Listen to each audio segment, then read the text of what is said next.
ولم ينالوه في علم ولا كرم وكلهم من رسول الله ملتمس غرفا من البحر أو رشف من اليمين ثم الرداء عن أبي بكر وعن عمر وعن علي وعن عثمان بالكرم يا رب صل وسلم دائما أبدا على حبيبك خير الخلق كلهم. All praise is due to Allah subhanahu wa ta'ala, the creator, the sustainer, the master of the universe, and may countless salutations and incalculable salawat be upon the best of the creation, the leader of all prophets, our master Sayyidina Rasulullah sallallahu alayhi wa sallam. My dearest listeners, as we heard from Imam Ahsan Syed, that this dunya is the cultivating ground for the akhirah. Sayyidina Rasulullah sallallahu alayhi wa sallam is reported to have said that the first thing that a servant, a believer, will be held accountable for or tested with on the day of Qiyamah from his a'mal, from his actions, will be salah, will be prayer. And if that is complete, then that person will be considered to be amongst successful people, and that person will be safe. But if salah is incomplete, then that person will be considered a loser, and that person will be considered unsuccessful. Sayyidina Rasulullah sallallahu alayhi wa sallam has mentioned the importance of salah in many different narrations, hundreds of narrations. In the Quran al-Kareem alone, more than 80 places in the Quran, the emphasis is on this act of ibadah, salah.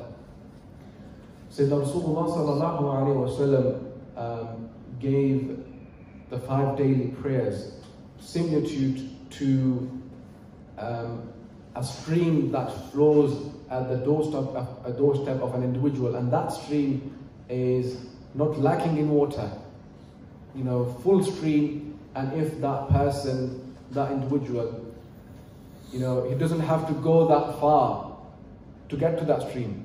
That stream is at its doorstep.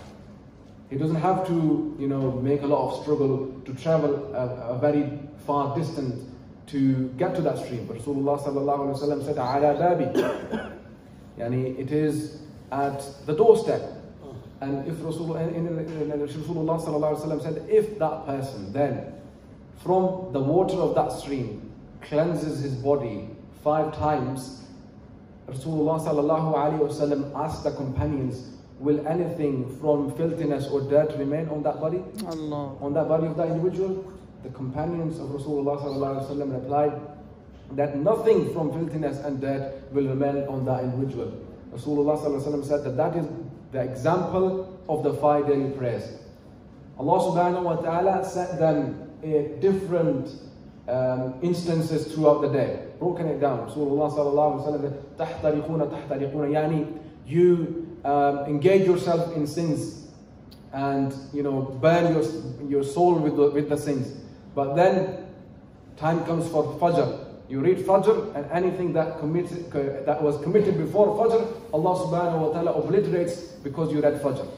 If anything that happened between Fajr and Zuhr, once you read Zuhr, Rasulullah sallallahu alaihi wasallam says that when you read Zuhr, Allah subhanahu wa ta'ala obliterates all the sins that happened before Zuhr. And similarly, between Asr, Maghrib and Isha, and then you sleep, and Rasulullah sallallahu alaihi wasallam said that nothing is written against you when you sleep. So this is the significance of reading Salah ourselves individually. And then if we read in the masjid communally, the reward is multiplied.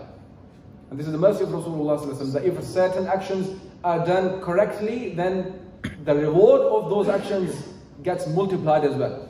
More significant.